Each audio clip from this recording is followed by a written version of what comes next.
Friends, ఈరోజు మనం ఈ డాన్సింగ్ క్యాక్టస్ని అయితే రిపేర్ చేస్తాం. మనకి రెండైతే వచ్చాయి రిపేరింగ్ కోసం. దీన్ని ఆన్ చేసినా సరే ఆన్ అవటం లేదు, ఛార్జింగ్ కూడా ఎక్కడం లేదని చెప్పేసి కంప్లైంట్ అయితే వచ్చింది. సో మనం దీన్ని ఒకసారి ఓపెన్ చేసి చూద్దాం, దీంట్లో ఏ పార్ట్స్ ఉంటాయి, దీని యొక్క మెకానిజం అనేది ఏ విధంగా వర్క్ చేస్తుందో కూడా నేను ఇన్ డీటెయిల్గా ఎక్స్ప్లెయిన్ చేస్తాను.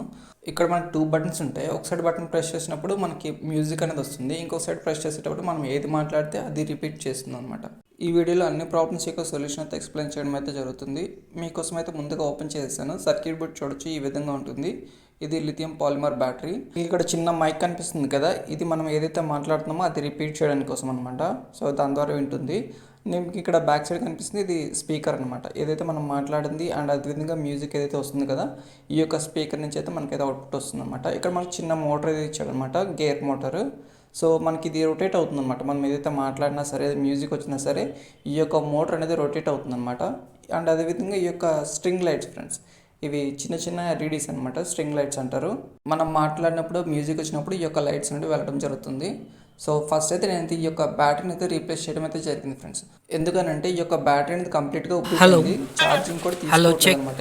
ఎంత ఛార్జ్ చేసినా సరే తీసుకోవడం లేదు. ఇక్కడ నేను ఛార్జింగ్ ఐసీ కూడా చెక్ చేశాను, అంటే అది కూడా ఓకే ఉందని చెప్పేసి నేను ఈ యొక్క బ్యాటరీ అనేది రీప్లేస్ చేయడం అయితే జరిగింది. చూడొచ్చు, ఈ యొక్క డివైస్ అనేది ఇప్పుడు ప్రాపర్గా వర్క్ అవడం అయితే జరుగుతుంది అనమాట. అండ్ అదేవిధంగా ఒకసారి ఛార్జింగ్ పెట్టి కూడా మనం ఒకసారి చెక్ చేయాల్సి ఉంటుంది. కొన్నిసార్లు ఏమవుతుందంటే మనం బ్యాటరీ పోయిందని చెప్పేసి బ్యాటరీని రీప్లేస్ చేసేస్తారు, కానీ ఛార్జింగ్ ఎక్కుతుందో లేదో చెక్ చేయరనమాట. అట్లాంటప్పుడు ఏమవుతుందంటే ఫ్రెండ్స్, బ్యాటరీలో పవర్ ఉన్నంత వరకు ప్లే అవుతుంది, దాని తర్వాత డిశ్చార్జ్ అయిపోయాక మళ్ళీ ప్లే అవుతుంది ఫ్రెండ్స్. అట్లాంటప్పుడు ఏంటంటే మనం ఛార్జ్ చేసినప్పుడు ఛార్జ్ అయితే ఎక్కదనమాట. సో అక్కడ ఏంటంటే ఛార్జింగ్ ఫాల్ట్ అని చెప్పేసి మనం అయితే అర్థం చేసుకోవాల్సి ఉంటుంది. అందుకని చెప్పేసి ఛార్జింగ్ పెట్టేసి కూడా మనం ఒకసారి చెక్ చేసుకున్నట్టయితే ఇది ఛార్జింగ్ ఫాల్టా లేదంటే బ్యాటరీ యొక్క ఫాల్ట్ అని చెప్పేసి కూడా మనకు క్లియర్గా అయితే అర్థమవుతుంది ఫ్రెండ్స్. ఇట్లాంటి ఉబ్బిపోయిన బ్యాటరీలు యూజ్ చేయడం అంత సేఫ్ కాదు, అందుకని చెప్పేసి కొత్తంతా రీప్లేస్ చేయడం అయితే జరిగింది.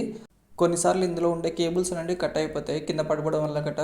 సో అట్లాంటప్పుడు ఏంటంటే ఫ్రెండ్స్, ఆ యొక్క కేబుల్ని ఐడెంటిఫై చేసి మనమైతే రీసాల్వ్ చేసుకుంటే సరిపోతుంది అనమాట. అండ్ ఇందులో ఉండే స్పీకర్ యొక్క సౌండ్ క్లారిటీ అనేది ప్రాపర్గా లేదనుకుంటే కొత్త స్పీకర్ని రీప్లేస్ చేసుకుంటే మళ్ళీ ప్రాపర్గా వర్క్ అయ్యే ఛాన్స్ అయితే ఉంటుంది ఫ్రెండ్స్. మనం మాట్లాడుతుంది అది రిపీట్ చేయట్లేదు అనుకోండి, అట్లాంటప్పుడు దీంట్లో ఉండే మైక్ ఏదైతే ఉంది కదా, ఆ మైక్ని అయితే రీప్లేస్ చేసుకోవాల్సి ఉంటుంది. మనకి ఈజీగా ఎలక్ట్రానిక్ కాంపోనెంట్ షాప్లో అయితే దొరుకుతాయి. ఈ యొక్క మైక్ అనేది మన ఇయర్ ఫోన్స్లో ఉండే మైక్ని కూడా రీప్లేస్ చేసిన సరే ఈ యొక్క డివైస్ అనేది వర్క్ అవుతుంది అనమాట. సో నేను ఇంకొక క్యాక్టస్ని అయితే రిపేర్ చేయడం అయితే జరిగింది. సేమ్ ఇదే విధంగా ఈ యొక్క క్యాక్టస్ కూడా రిపేర్ అయితే అయిపోయింది ఫ్రెండ్స్. సో రెండు ఛార్జ్ అవుతున్నాయి అండ్ అదేవిధంగా ప్రాపర్గా వర్క్ అవడం అయితే జరుగుతుంది. ఎక్కువగా ఈ యొక్క బ్యాటరీ అండ్ స్పీకర్ యొక్క కంప్లైంట్స్ నాకు ఎక్కువగా వస్తుంటాయి ఫ్రెండ్స్. మీతో అన్నీ ప్రాపర్గానే ఉంటాయి, అంటే అంత తొందరగా ఖరాబ్ కావాలని క్లియర్ అయితే మనకైతే అర్థమవుతుంది. మీరు యూజ్ చేస్తున్న క్యాక్టస్ ఇటువంటి ప్రాబ్లం కాకుండా ఇంకేదైనా ప్రాబ్లం ఫేస్ చేసినట్టే నాకైతే కమెంట్ అయితే చేయండి ఫ్రెండ్స్. దానికి రిలేటెడ్ వీడియో అయితే చేయడానికి ట్రై చేస్తాను. వీడియోని చివరి వరకు చూసినందుకు చాలా థ్యాంక్స్ ఫర్ వాచింగ్.